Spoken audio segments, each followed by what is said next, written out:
Bismillahirrahmanirrahim. Assalamualaikum warahmatullahi wabarakatuh. Alhamdulillah. Alhamdulillahilladzi hadana li hadza wa ma kunna linahtadiya laula an hadanallah.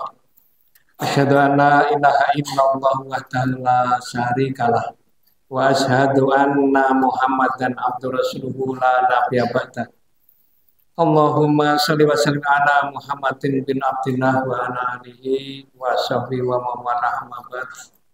Fa ya ibadallah usikum wa nafsi bi taqwa faqad fajal taqwa. Qala Allah ta'ala bi kitabil karim a'udzu billahi minasyaitonir rajim. Ya ayyuhalladzina amanu in tuti'u fariqam minal ladzina utul kitaba yaruddukum ba'da imanikum kafirin. Syukur. Ibu bapak jamaah rahimakumullah, puji syukur, mari sama-sama kita panjatkan kehadirat Allah Subhanahu wa taala. Alhamdulillah, malam hari ini betul-betul Allah berikan nikmat kepada kita berupa kekuatan, kesehatan, kesempatan dan niat didorong oleh keimanan kita sehingga sama-sama kita hadir di majelis yang mulia ini. Mudah-mudahan kehadiran kita mendapat ridho dari Allah Subhanahu wa taala. Amin ya rabbal. Salawat serta salam semoga tercurah kepada uswah kita Nabiullah Muhammad sallallahu alaihi wasallam, juga pada keluarga, para sahabat, para tabi-tabi dan orang-orang yang setia pada sunnah-sunnahnya. Mudah-mudahan kita termasuk menjadi umatnya yang mendapatkan syafaat di yaumil qiyamah. Amin ya rabbal.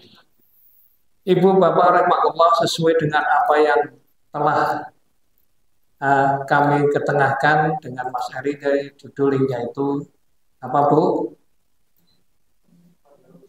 Menelusuri jejak kurban.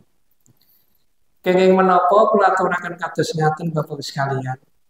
Sebab sekedap malih kurang pinten dinten Bu? Sepekan itu bada maning. Ning badane beda.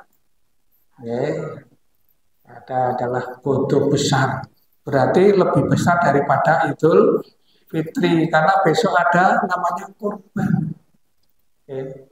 Oleh karena itu mari kita sama-sama kita pelajari kenapa kok diadakan syariat kurban. Nah, kita kembali flashback ke belakang, yaitu nun sewu di waktu penciptaan Nabi Adam alaihissalam. Kita sama mangertos di surat Al-Baqarah ayat 3 dosa. Naik betul apa monggo dipun pika a'udzubillahi minasyaitonir rajim. Wa idz qala rabbuka lil malaikati inni ja'ilun fil ardi khalifah. Qalu ataj'alu fiha ma yufsidu fiha wa yasfiku dima wa nahnu nusabbihu bihamdika wa nuqaddisu lak. Ini a'lamu mala ta'lamun. Nalikane Gusti Allah ngendika marang para malaikat, aku arep ngutus ndadekake khalifah sak lumahing bumi. Lajeng malaikat menika Musa minta penjelasan.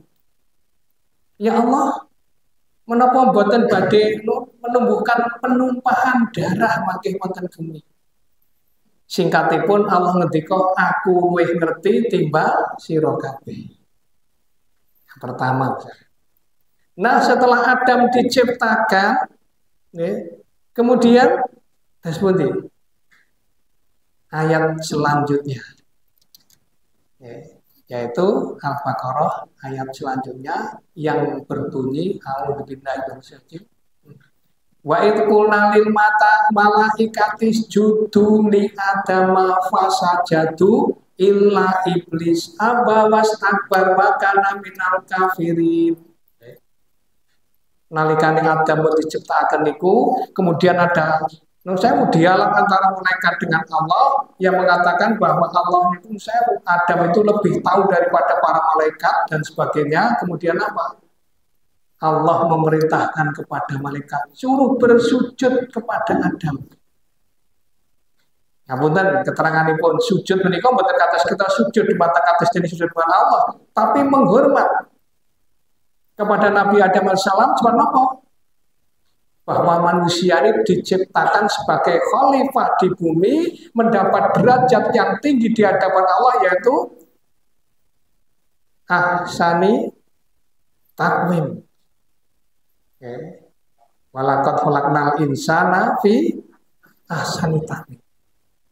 Pramila seluruh semua manusia harus menghormat kepada Nabi Adam. Ila iblis aba wastakbar wa kana minal, dia sombong.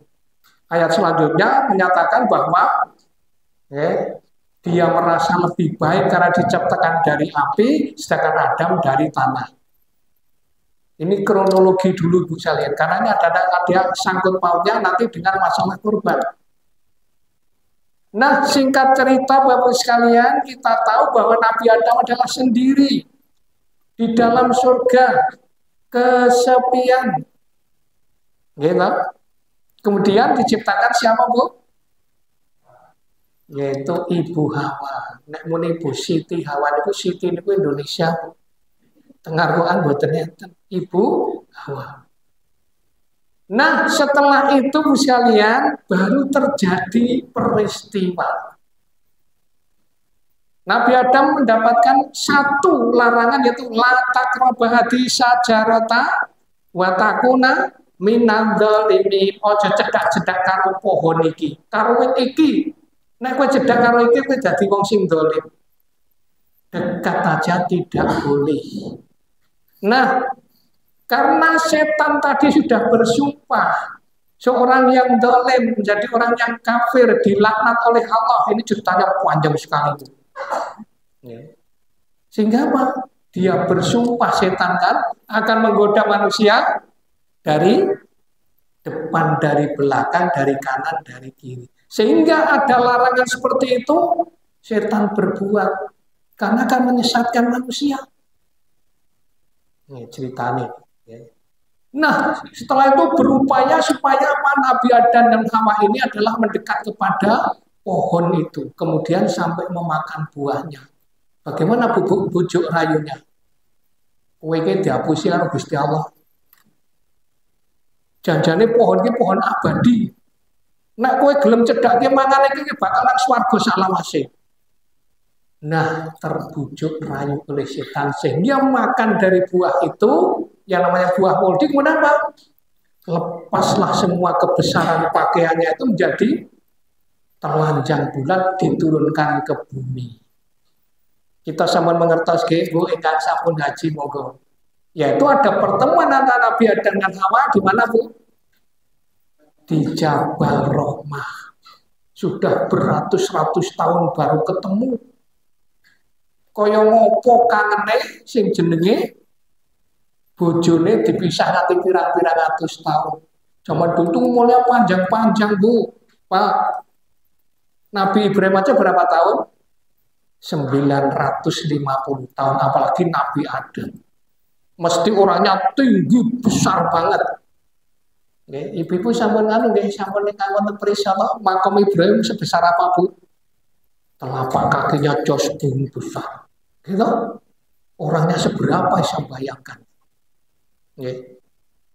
Oleh karena itu zaman Nabi Adam saya percaya bahwa itu adalah orang yang sangat besar. Maka dunia ini dijelajahi sehingga apa? Bertemu yaitu di Jabal Rahmah. Kemudian apa? Nah, mulai ini terjadi memadu kasih sehingga apa? Memadu kasih jangan Nabi Adam itu kalau punya putra itu mesti kembar. Putra dan putri lainnya mesti bersamaan. Ada yang mengatakan itu sulanya adalah 25 pasang. Karena memang di Al-Quran nggak ada. Ada yang mengatakan 50 pasang. Ada yang mengatakan 100 pasang. Monggo. Yang jelas peristiwa korban mulai terjadi adalah di waktu peristiwa adalah siapa Bu? Habil dan Qabil. Habil ini lahir, kemudian dengan namanya putri, dengan namanya Iklimah. Orangnya cantik, tinggi semampai, kulitnya pelangsap, Masya Allah, cantik sekali yang lahir dengan Habil. Nah, lahir berikutnya adalah Qabil, ini lahir dengan Labuda.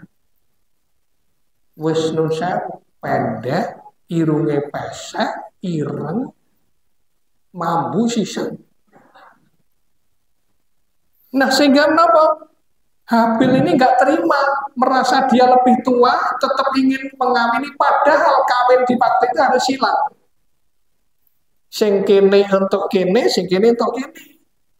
Lah padahal Habil itu dengan Iklimah harusnya dapatnya adalah si Qabil. Ini karena setan sudah bersumpah ini hubungannya. Mulai dia menggoda. Kowe oleh tuwa, kowe sing berat karo si Iklimah ki ayu wae. Sing Labuda kowe elek ireng. Diojo-ojoi dengan setan terus menerus. Sehingga termakan. Monggo kula nyuwun dipun maosaken nggih menika nggih. Terjadinya adalah ini dalam Al-Maidah ayat 27. Monggo dipun bika. Nggih. Sampun kepanggih, Bu. Watlu alaihim, dipun maosaken kula nyuwun tulung. Bapak napa Ibu monggo badhe ngawasaken.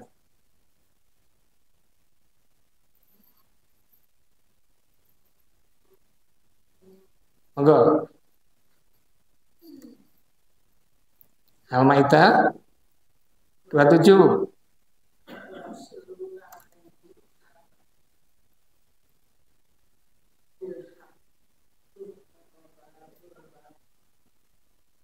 Atuku bila min ahadihima walam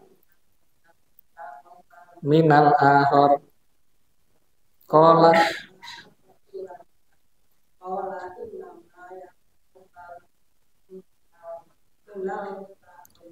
apa sih Bu?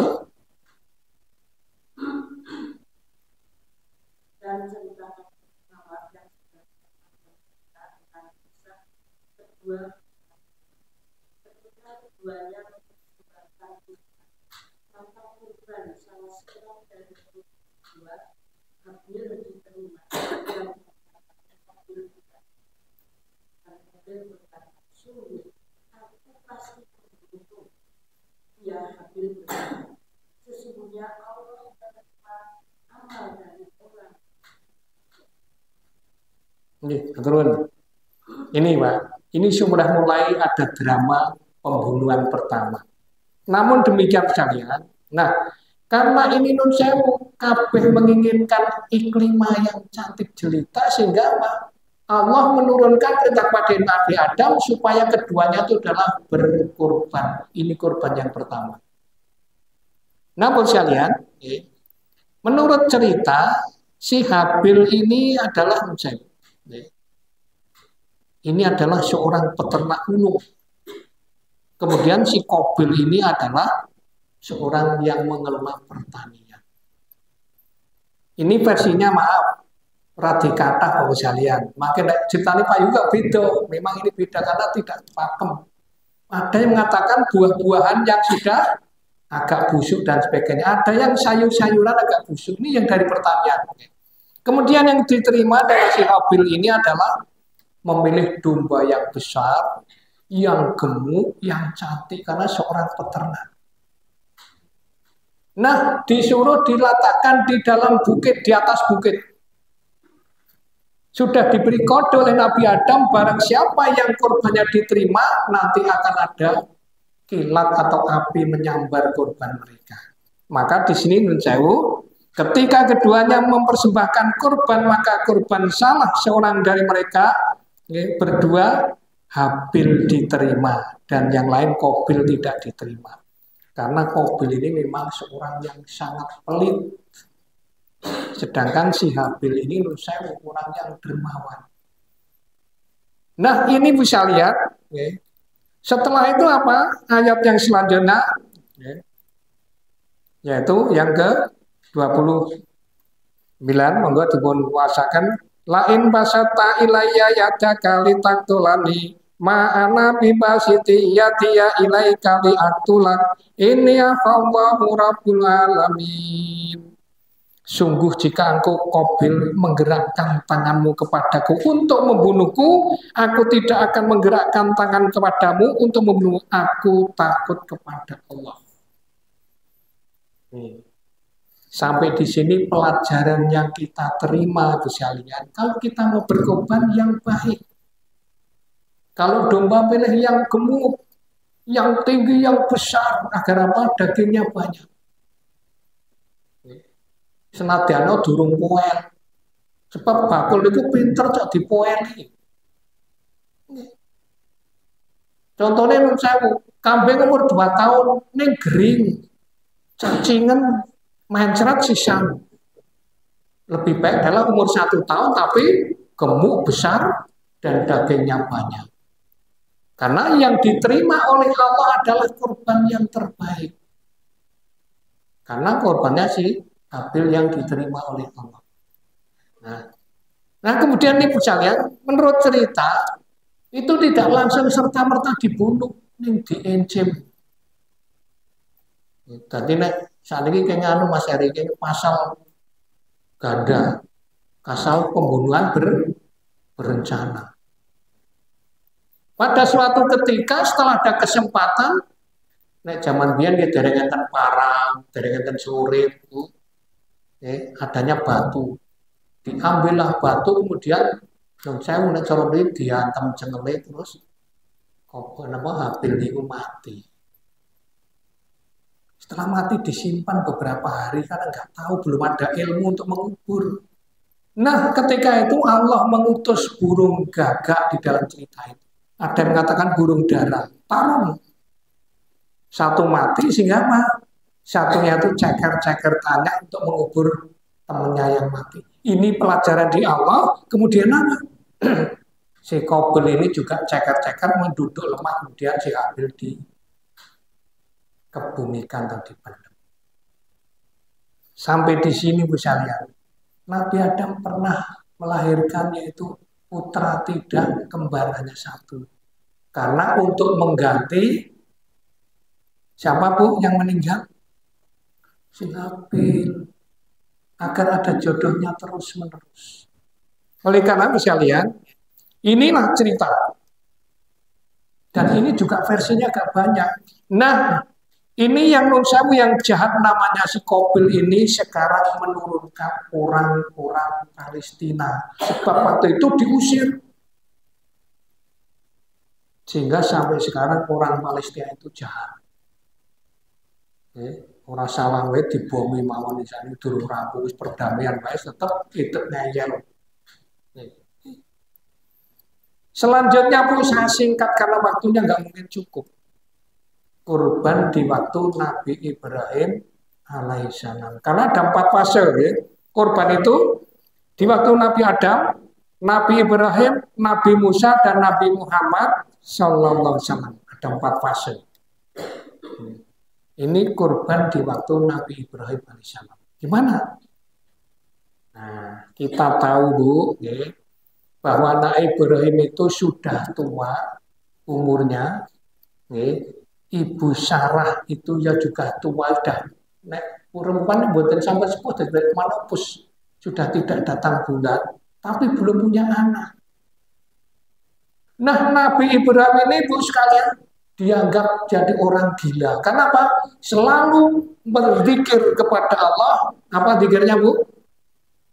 Robbi habli minas sholihin. Itu siang malam di waktu dia masih itu terus bermimil kemana-mana. Bukan ku gendong kemana-mana kata Mbah Surip, buatan. Kemana-mana dia itu terus berzikir. Jadi, wah Ibrahim dia harus edan. Terus namanya umat kami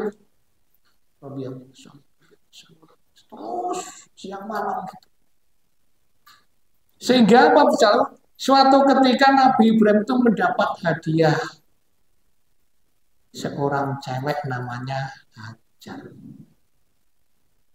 menurut cerita adalah seorang budak. Bukan budak beliau, Bu. Menurut cerita di sana itu, dia itu anak raja. Nek zaman dia niku nek raja niku nek perang kali raja, Bu. Nek raja ini kalah, putrinya dadi putri boyongan. Ini didadeke pembantu. Sebetulnya Ibu Hajar bukan budak, tapi anak raja. Dia kan kepada Nabi Ibrahim alaihissalam. Nah, saking melase Ibu Sarah niku Nabi Ibrahim kaya wong edan dermine terus. Pak, basa ana sapa niki? Mbok niku nun sewu, Hajar niku dinikah mawon. Seneng mboten, Pak? Ibu-ibu iki ngoten kok, Pak, jenengan nikah malih. Jotek, Ibu. Jotek. Nah, setelah itu kita tahu sekalian. Nah, Ibu Hajar ini karena masih muda, lama-lama hamil. Hamil niku nun sewu nek basane krama nggarbini.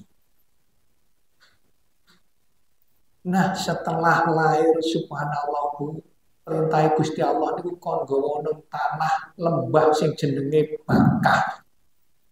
Sakniki dados Mekah.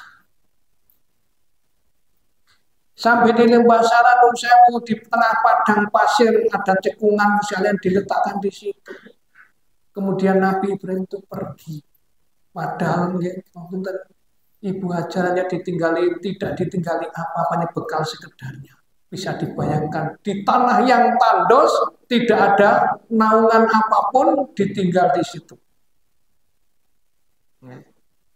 Kemudian sampai Ibu Sarah, "Hai Ibrahim, kenapa kau tinggal aku di sini? Sedangkan anakmu ini masih bayi, kenapa ditinggal di sini?" Ibrahim tetap berjalan. Setelah agak jauh, Ibu Hajar ini berteriak, "Hai Ibrahim, apakah ini perintah Allah?" Noleh kok. Nah, iya, sudah. Ibu Hajar diam, Nabi Ibrahim terus berlari pergi. Pulang ke Ibu Sarah. Bisa dibayangkan Bu, seorang perempuan di padang pasir panasnya luar biasa, ditinggali anak kecil. Setelah air susunya habis, airnya habis, Ismail selalu menangis. Kemudian apa?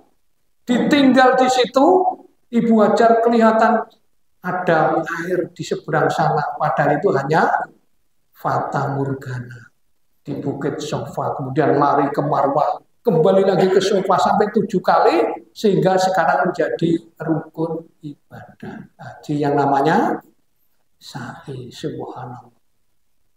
Saking capeknya, Ibu Hajar ini kemudian apa? Ibrahim niku cah cilik nangis, sikile gejol-gejol. Sehingga di situ kok sewu plembis. Napa plembis niku? Napa plempus. Keluarlah air di sana. Sekarang menjadi air Zam-Zam yang kita kenal. Nah, setelah itu bisa lihat banyak sekali orang yang datang ke sana, yaitu untuk minta airnya. Otomatis yang menguasai adalah Nabi Ismail dengan Ibu Sarah. Sehingga daerah itu menjadi makmur sampai sekarang. Cerita selanjutnya, Bu. Nah, ini kembali ke belakang sebentar.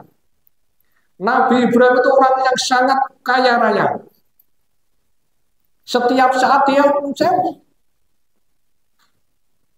nyembelih kambing kadang-kadang sampai 300, unta bisa 100 untuk sodako. Kemudian penduduk sekitarnya itu sewu, "Hai Ibrahim, apa ora maniman bondomu semono kae?" Nah, biasanya nek wong dialem niku dadi napa, Bu? Sombong. Nabi Ibrahim niku ketucut lek ngendikan niku, "Aja meneh kok wedhus karo unta. Nek aku duwe anak niku saderenge nikah kalih wajar. Kon nyembelih karo Gusti Allah tak sembelih." Kula merinding, Bu, tak dengar. Akhirnya apa? Setelah punya anak kemudian kira-kira umur 12-13 tahun nembe ditilihi iso bayangke, Bu. Kira-kira ibu pripun niku? rapak nang pengadilan nggih. Anake nganti gede ora ditilik-tilik. Kan di sini saya nggih. Di sini diceritakan nggih bahwa setelah anak itu sudah bisa membantu orang tua, kemudian apa? Ibrahim baru datang. Betapa kangennya antara anak dan istri kepada. Baru tidur Ibrahim bermimpi suruh membunuh Ismail. Tidak cuma 1 kali, sampai 3 kali. Sehingga apa? Ada dialog di antara Nabi Ibrahim dengan Nabi Ismail ini, yaitu pada surat Sof ayat 100 sampai 108. Sofat. Pertama adalah Nabi Ibrahim selalu berdoa, Rabbi habli minas sholihin, ya Allah, mudah Kau memberikan aku anak yang soleh. Wabasana bi ilmin halim. Ini ayat yang maka kami beri kabar gembira kepadanya dengan kelahiran seorang anak yang namanya Ismail, sudah diberi nama oleh Allah. Nah, ayat selanjutnya, okay. Falamma balagha ma'u sa'ya qala ya bunayya ini ara fil manam an yatbahuka fandur matara qala ya abatif al matu maru satajiduni insyaallahu minas sabirin. Maka ketika anak itu sampai pada umur sanggup berusaha bersamanya, Ibrahim berkata, wahai anakku, sungguhnya aku bermimpi bahwa aku menyembelihmu, maka bagaimana pendapatmu?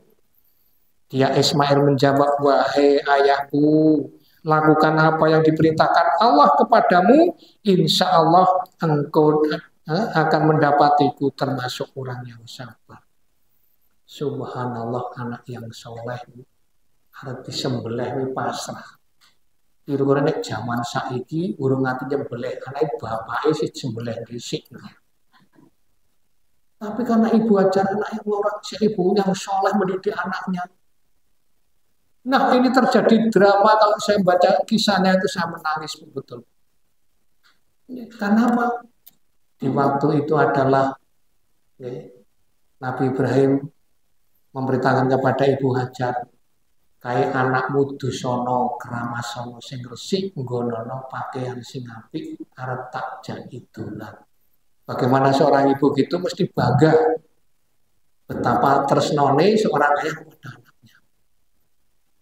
Tapi sebetulnya mau disembelih, bisa dibayangkan. Ismail ini nun sewu ambil tambang cara tali.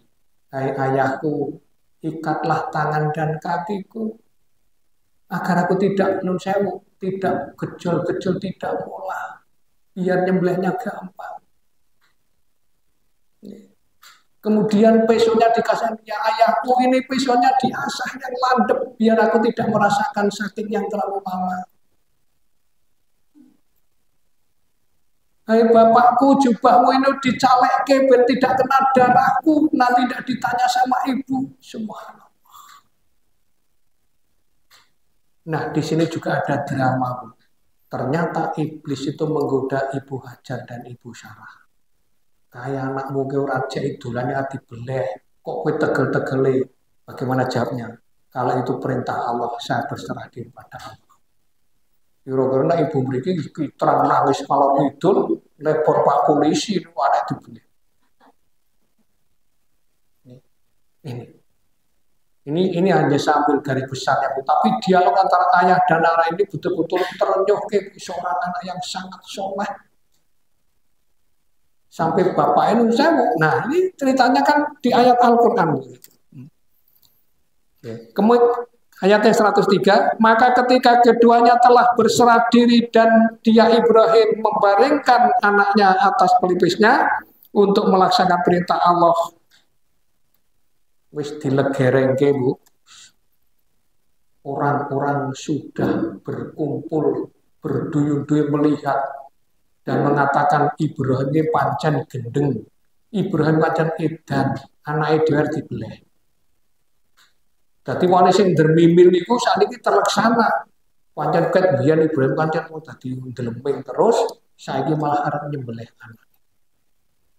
Setelah sudah siap begitu, nun sewu, ayat 104, lalu kami panggil dia, wahai Ibrahim, Allah memanggil dari langit. Suara bergema yang sangat keras. Seantero jagat situ terdengar suara, wahai Ibrahim. Semuanya cingak. Bukan melihat Ibrahim menyembelih Ismail, tapi sama menunggak ke atas melihat suara itu, mendengar suara. Sehingga di waktu Ibrahim melayangkan pesonya kepada leher Ibrahim, dalam leher Ismail, ternyata yang disembelih adalah seekor domba yang sangat gemuk dan besar. Nabi Ismail sudah duduk di samping Nabi Ibrahim. Ini. Nah, di sini misalnya, sungguh engkau telah membenarkan mimpiku, suara niku. Sungguh demikian kami memberi balasan kepada orang yang terbaik. Sesungguhnya ia benar-benar suatu ujian yang nyata. Dan kami tebus anak itu dengan seekor sembelian yang besar, bibitin alim. Dan kami abadikan untuk Ibrahim pujian di kalangan orang-orang yang datang kemudian. Ternyata kambing yang untuk mengganti Ismail adalah kambing dari si Qabil. Dulu yang diambil dengan petir menyambar, disimpan oleh Allah kemudian diturunkan untuk mengganti Ismail. Ini saya baca satu versi cerita seperti itu. Nah, sampai sekarang maka di sini dan kami abadikan untuk Ibrahim pujian di kalangan orang yang datang kemudian. Kita tetap memuji Nabi Ibrahim. Kita sholat pun, sholawat adalah wa'ala ali Ibrahim dan seterusnya. Karena Nabi Ibrahim ini ujiannya itu sangat berat. Nah, sampai di sini pun pelajaran selanjutnya adalah anak yang soleh itu mesti berbakti kepada kedua orang tuanya. Kemudian orang yang selalu berbuat baik pasti akan diberi imbalan oleh Allah. Orang yang taat kepada Allah pasti akan dapat imbalan yang lebih baik. Kita bayangkan Bu, seandainya Ibrahim jadi nyembelih Ismail sampai sekarang jadi syariat, apa rantai wong? Ya. Anak laki-laki disembelih kabeh habis. Tapi ini menjadi skenario Allah seperti ini bahwa Nabi Adam sampai Ibrahim ada hubungannya terus. Sehingga kambing dari si Habil ini menjadi disembelih di waktu Nabi Ismail. Ini adalah versi cerita. Mungkin ada cerita yang lain versinya, monggo. Karena ini istilahnya saya mau nek cara Jawa niku ora pakem. Tapi sama seperti itu. Dan ini adalah yang ada hubungannya dengan Al-Qur'an. Pun niku cerita korban sampun. Saniki syariat kurban. Niku tercera pada surat Hajj ayat 34. Walikuli umatin ja'alna masakan liyadhkuru smallahu ala ma razaqakum minal bahimanil arman. Fa ilaikum innahu wahidun. Falahu aslimu wa basyiril mubitin. Dan bagi setiap umat telah kami syariatkan penyembelihan kurban. Agar mereka menyebut nama Allah atas rezeki yang karuniakan kepada mereka berupa hewan ternak, maka Tuhan ialah Tuhan yang Maha Esa. Karena ia sebenar, berserah dirilah kamu kepadanya dan sampaikanlah hai Muhammad kabar gembira kepada orang-orang yang tunduk dan patuh kepada Allah. Terus syariat kurban itu memang sudah ada dalam Al-Quran. Pramila monggo ingkang kagungan rezeki luwih itu adalah berkurban adalah lebih baik. Ini saya singkat saja. Kemudian bahwa syariat kurban itu mensewu. Kata surah Ali Imran ayat 92. Lantananul birra hatta tunfiqu mimma tuhibbun wa ma tunfiqu min syai'in fa innallaha bi'alim. Kamu sekali-kali tidak akan memperoleh kebajikan yang sempurna sebelum kamu menginfakkan sebagian harta yang kamu cintai. Apapun yang kamu infakkan, sungguhnya Allah Maha mengetahui tentangnya. Jadi, Harta itu memang titipan dari Allah. Sebagian milik orang lain. Tapi banyak sekali orang yang menyimpan harta-harta mereka karena itu merasa miliknya sendiri. Maka disyariatkan untuk berkorban. Nah, hakikat berkorban itu seperti apa? Yaitu surat Al-Hajj ayat 37. La yanalullahu luhumuha wala dima'uha walakin la yanaluhu taqwa minkum kadzalika syahara lakum litukabirullaha ala ma atakum wa basyiril muhsinin.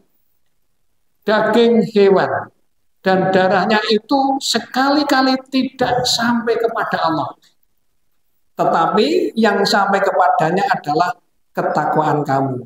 Demikianlah dia menundukkan untukmu agar kamu mengagungkan Allah atas petunjuk yang dia berikan kepadamu dan sampaikanlah kabar gembira kepada orang-orang yang berbuat baik. Nih, terus saya daging dan darahnya tidak sampai kepada Allah, tapi yang sampai ketakwaan kita. Sama dengan kita berpuasa adalah la'alakum tattaqun sama. Kenapa semua kamu menuju pada ketakwaan?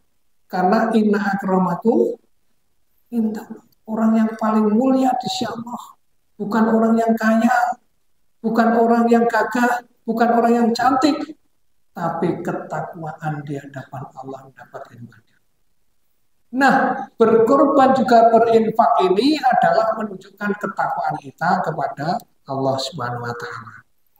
Kurang sedikit Bu, ini saya hukum berkorban. Itu ada dua. Yang pertama, pendapat yang pertama dari Imam Madzhab yaitu wajib. Karena perintah berkorban disejajarkan dengan perintah sholat, yaitu fasoli li rabbika wanhar. Maka laksanakanlah sholat dan untuk Tuhanmu dan berkorbanlah sebagai ibadah yang mendekatkan diri kepada Allah. Al-Kautsar ayat 2. Ini. Karena dijajarkan dengan sholat. Sholat adalah wajib. Maka fasoli li rabbika wanhar. Pendapat yang kedua adalah sunnah muakkadah. Ini karena ini amalan yang sangat disuka oleh Allah dan Rasulnya tidak meninggalkan hingga wafatnya. Rasulullah tidak pernah meninggalkan berkorban sampai wafatnya. Nah, fadilah berkorban, misalnya bisa singkat aja. Fadilah berkorban itu, para sahabat Rasulullah bertanya, wahai Rasulullah, apakah maksud dari hewan-hewan korban seperti ini? Beliau menjawab, ini merupakan sunnah ajaran bapak kalian Ibrahim. Mereka bertanya lagi, wahai Rasulullah, lantas apa yang akan kami dapatkan? Bagaimana? Beliau menjawab, setiap rambut terdapat kebaikan. Mereka berkata, bagaimana dengan bulu-bulunya, wahai Rasulullah? Beliau menjawab, dari setiap rambut dan bulu-bulunya terdapat satu kebaikan. Hadis Ibnu Majah nomor 3127. Tadi kita enten bulu kali rambut bedane apa Bu?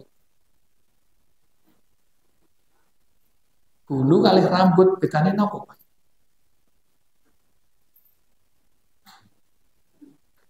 Nek bulu niku sing gede-gede. Nek rambut niku nek cara ngono bulu kalong sing lembut banget. Jadi bulu dan rambutnya semua mendapatkan kebaikan. Mau nanti ngitung Mas Eri, nek korban kudu siji wulune pira rambute pira. Bisa dibayangkan pahalanya luar biasa. Ning yo ampun duwe apa anggapan nyong senenge korban wedhus ben tak tunggangi dhewe. Ateng iki hadise mboten enten. Nek sapi wong pitu nggone kuat. Kemudian, nah ini ancaman bagi orang yang tidak mau berkorban. Surat Taubah ayat 35. Untuk catat, oke. Yauma yawma alaihim fi nari jahannam fatum wa biha jihahum wa junubuhum wa tuhuruhum. Hadza makanastum Ili amfusikum faduku ma kuntum taknizun. Ingatlah pada hari ketika emas dan perak dipanaskan dalam neraka jahanam, lalu dengan itu disetrika dahi, lambung, dan punggung mereka, seraya dikatakan kepada mereka, inilah harta bendamu yang kamu simpan untukmu sendiri, maka rasakanlah akibat dari apa yang kamu simpan itu. Surat Taubah ayat 35. Bayangkan Bu, dipanaskan neraka jahanam, disetrika teng dahi, teng lambung, teng punggung, subhanallah. Kaya ngopo panase. Karena itu ancaman begitu. Kemudian mangkana lahu sa'atun walam yusohi fala yakrobana musolana. Barang siapa yang mampu berkorban dan dia tidak melaksanakan, maka janganlah ia mendekat pada tempat sholatku. Hadis riwayat Ahmad, yaitu 351. Orang entuk cepat nggon salate Rasulullah berkorban. Padahal mampu. Dan orang entuk makmum itu berarti sudah tidak dianggap jadi umat Rasulullah SAW. Oleh karena itu monggo ingkang kagungan rezeki mboten sah iman-iman kangge berkorban. Oleh karena itu sekalian, kemudian hadis Imam Majah Baihaqi dari sirah Rasulullah SAW sangat membenci dan mengancam orang-orang yang tidak mau enggan berkorban. Hal ini sebagaimana hadis Rasulullah, maka mangkana lahu sa'atun faham sodi. Kalau nek maca tulisan Arab ditulis di Latin itu malah betul saged. Artinya barang siapa yang memiliki kemampuan untuk berkorban tetapi tidak mau berkorban, maka mati sajalah kamu sebagai orang Yahudi atau Nasrani. Ancaman Ibu, nek orang berwis mampu orang korban ke orang berkorban, wis kono mati wae Yahudi atau Nasrani. Berarti kon metu saka Islam, naudzubillah min dzalik. Inilah sekalian sedikit pelajaran bagi kita. Oleh karena itu monggo yang mampu berkorban enggak usah iman-iman. Malah enten tabungan korban, enten arisan korban, monggo berusaha seperti apa. Nah, sedikit sekalian pembagian bagian korban bagaimana. Kalau ingin ngisi tentang Argopeni, ada orang non muslim titip pedus ditambah boten Mas Eri, ditambah boten pendapatnya Bapak Ibu non muslim titip hewan kurban, ya udah dia mah dititipkan gue kurban.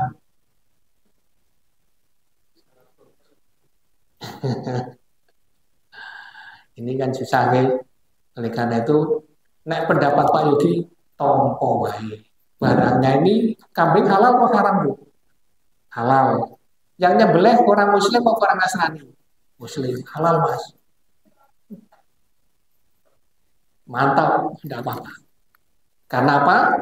Pembagian hewan kurban untuk non muslim pun boleh. Tapi ada ketentuan 1:3. Muslim 3, non-muslim 1. Tidak apa-apa. Seandainya di lingkungan sini ada yang non-muslim, dikasih aja. Tidak ada masalah. Kecuali, maaf Mas, ini kambing sudah disembelih, diserahkan. Otomatis dia nggak baca basmalah. Nah, oleh karena itu, tidak ada masalah. Ini pendapat Pak Yogi pribadi, jangan dikatakan dengan itu hadis. Karena apa? Kemarin juga gimana tuh Pak Yakin sebagai kan? Tapi ya, pendapat ini diterima karena kambingnya halal, disembelih dengan yang halal. Adapun niat sana, maaf, kalau Islam inamal malu biniat. Kan banyak orang Muslim itu yang sedekah tapi dengan niat adalah membuang sial. Ada masalah yang terima. Ini. Kemudian seorang yang berkorban itu sebetulnya berhak adalah sepertiga dari hewan korban itu. Ini hadisnya. Tapi biasanya nek temono sapa berlaku nek kambing dikai sampil siji. Seandainya ditambah dengan taningan yang campur itu tidak ada masalah. Tidak ada masalah. Biasanya kan nek anu kan dijujuki mulai sing wis campur-campur jeroan dan sebagainya. Tidak ada masalah. Karena di dalam itu adalah sepertiga. Itu berhak si nonsewu sahibul korban. Tapi nek Joko Spring jika kabeh tenan ya kebangetan lah. Niate korban. Inilah sedikit untuk pengertian. Oleh karena Bapak sekalian, mari kita melaksanakan hukum-hukum Islam ini dengan sangat hati-hati. Yang jadi masalah kayak masalah kulit nggih Mas Ari. Itu boleh tidak apa-apa. Asal yang korban itu sudah ikrar. Maaf. Seandainya nih Mas Ari jabat panitia, moga Mas nanti kulitnya terserah jenengan. Sudah ikrar. Sah. Kemudian, nah ini kalau pikanto pertanyaan. Pak Yogi nek niku daging korban didol pripun? Nek sing ngedol sing nopo tidak ada masalah. Itu sudah menjadi haknya kok. Nek sing ngadol panitia nek enggak boleh. Kulo entuk hewan korban berupa daging kambing kulo mboten doyan, tak dol. Tidak ada masalah. Tapi kalau sebagai panitia tidak mendapatkan mandat saya menjual, itu adalah berdosa. Maka kita berkorban, diserahkan, monggo pakai kulitnya kalau serahkan dumateng panitia. Mau dijual terserah dan sebagainya. Kita sudah punya ikrar. Kalau enggak, kulitnya dikasih si A, si B, kemudian si A, si B ini dijual terserah. Karena sudah menjadi hak pribadi, sudah diberi. Monggo kalau ada pendapat lain, tapi saya membaca seperti itu. Oleh karena itu, kita ada usah ragu-ragu, seandainya kita menerima hewan kurban, pripun Mas kulitnya diserahkan panitia mau jeneng diri. Ya, kalau sudah mendat itu, monggo perlu serahkan di mata panitia. Itu hak panitia. Ngaten Bapak sekalian, sekedhik pengertosan, wonten pertanyaan? Nek saged ya kula jawab, nek mboten ya mboten kula jawab, mboten saged. Nggih. Sampun cekap, sampun ngantuk? Alhamdulillah ngantuk nggih. Makaten Bapak sekalian, sekedhik sejarah masalah kurban mulai Nabi Adam sampai sekarang ya matipun Rasulullah SAW, mugi-mugi dadosaken pengertosan kagem itu sedaya lan mugi-mugi dadosaken ada cara lagi Mas. Nggih. Mugi dadosaken penggalian ingkang dereng kurban mampu monggo aturi berkorban. Makaten Bapak sekalian saya aturaken iwak pitik nggo dahar sahur nganggo sego apa kupate. Najan sithik anggen kula matur, muga-muga ana manfaate. Sing kering takkan ngapalke Bu. Yuminten meresi santen, nggodho kupat jangane kara, cekap semanten ing panggonan sedaya lepat nyuwun. Wa ngapura akhirul kalam nasaminallahi wa karim. Assalamualaikum warahmatullahi wabarakatuh.